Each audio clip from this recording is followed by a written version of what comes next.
ఓం శాంతి. సమర్థ సంకల్పాల గురించి తెలుసుకుంటున్నాం కదా! ఇంకా తెలుసుకుందామా అయితే మహావాక్యాలు? హ్మ్. సమర్థ సంకల్పాల వారు సదా ఏది ఆలోచిస్తారో అదే చేస్తారు.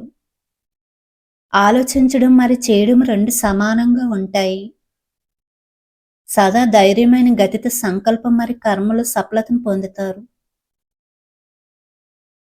వ్యర్థ సంకల్పాలు వేగవంతమైన తుఫానుల అలజడులకు తీసుకువస్తాయి.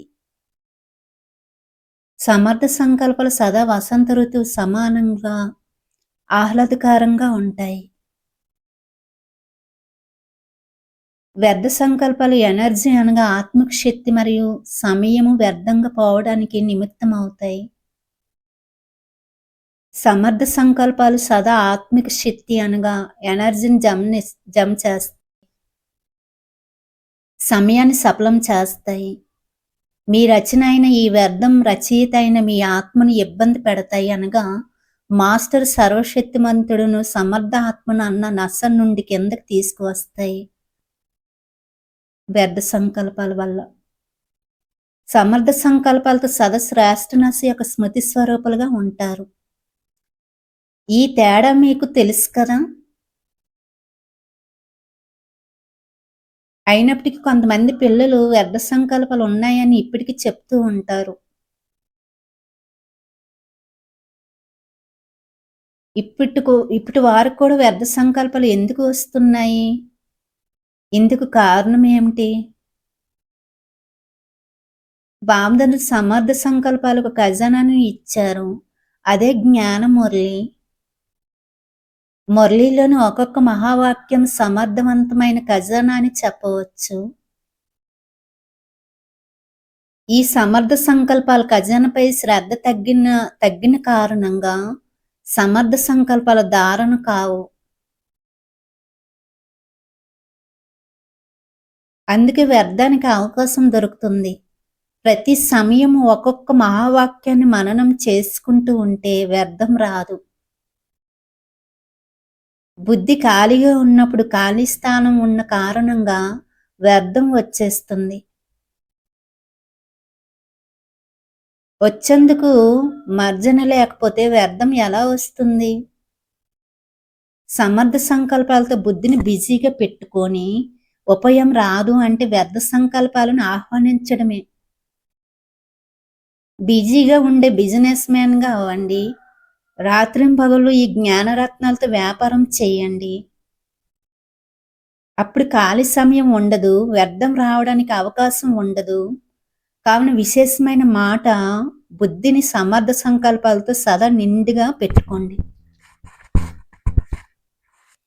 అందుకు ఆధారం రోజు మురళి వినడం, నింపుకోవడం మరియు స్వరూపులుగా అవడం.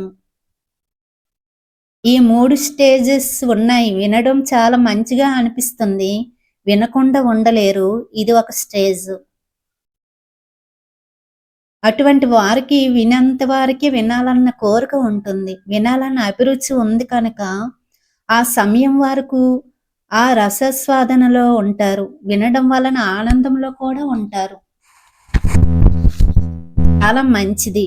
మీరు సంతోషంలో పాటలు కూడా పాడతారు. కానీ వినడం సమాప్త అవ్వగానే ఆ రసస్వాదన కూడా సమాప్త అవుతుంది.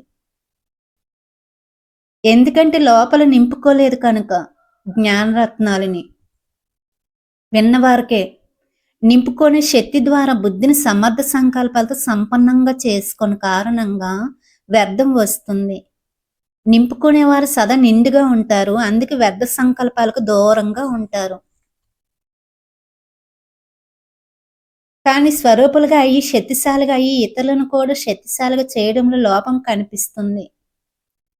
వ్యర్థం నుండి అయితే రక్షింపబడతారు, శుద్ధ సంకల్పాలలో ఉంటారు, కానీ శక్తి స్వరూపులుగా కాలేరు. స్వరూపులుగా అయ్యేవారు సదా సంపన్నంగా సదా సమర్థంగా శక్తిశాలి కిరణాల ద్వారా ఇతరుల వ్యర్థాన్ని కూడా సమాప్తం చేసేవారుగా ఉంటారు.